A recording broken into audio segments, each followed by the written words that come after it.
Okay, guys, well, we're out in the garage again, and today we are going to start up the Can-Am. Every few weeks, I like to start my bikes up throughout the fall and winter, or whenever I'm not regularly riding them anyways, just to keep them running, and I'm sure a lot of you guys do the same thing. And, we just did that VAPE electronic ignition upgrade, which has made a huge difference to the bike, and I just want to show you with the bike literally stone cold how incredibly well it starts up. So I'm going to try to do this in as few takes as I can, ideally in one take, so there's without editing, so I'm not bullshitting you. So we've got the temperature deal here. So um, just trying to, we'll just take a temperature off of that. What does that say there? That says 55.4 degrees Fahrenheit. Okay, we'll do another one.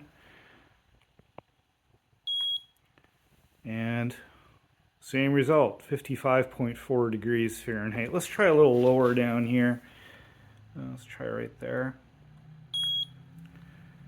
Well, interestingly, 55.4 degrees Fahrenheit. I thought it would be a tenth or two off each reading, but in any event, okay, let's, you know what, let me just put the camera back on a tripod, because you know what, I'm not that good at filming at any point in time, but I'm really not very good at going and starting a bike and filming, especially filming myself. So let's put her on the tripod here and give her a go. So I'm going to go in. What I'm going to do is I'm going to go in. You're going to see me reaching down in here. I'm going to go and put the choke on, okay, and obviously make sure I've got the ignition on, the switch on, and we'll give her some kicks, and we'll see how long it takes to fire this thing up. So let's give her a go. So I'm just reaching down and doing the choke. I'm going to turn the choke off immediately once it fires. We're in the run position, we'll turn her on. Well, I guess it would help turn the gas on too, eh?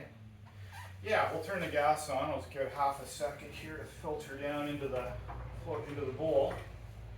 And yeah, let's see what she does. Oh, that wasn't really a kick, that was me falling on it. There's one.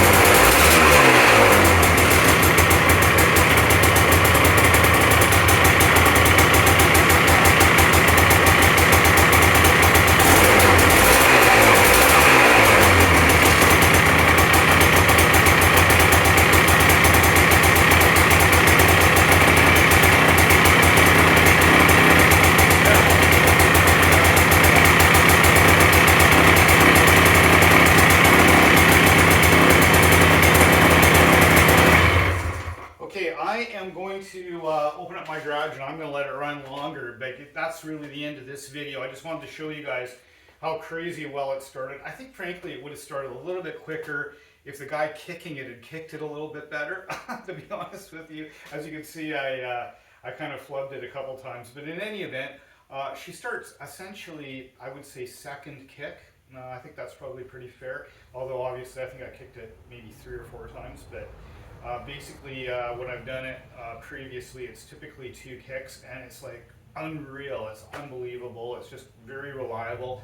I am so happy with it. It's such a difference from the way the bike performed before with the old 1975 Bosch system on it. So anyways, guys, that's it for now. If this is the first time you're watching one of the Can-Am videos or any of my videos, just know that I've got a whole series on this bike. We've done all kinds of work to it, including the gas tank. We've worked on the clutch. We've done all kinds of restoration on the bike. We've done carb work on it. So if you want to see some of those videos, just go and take a look at the playlist.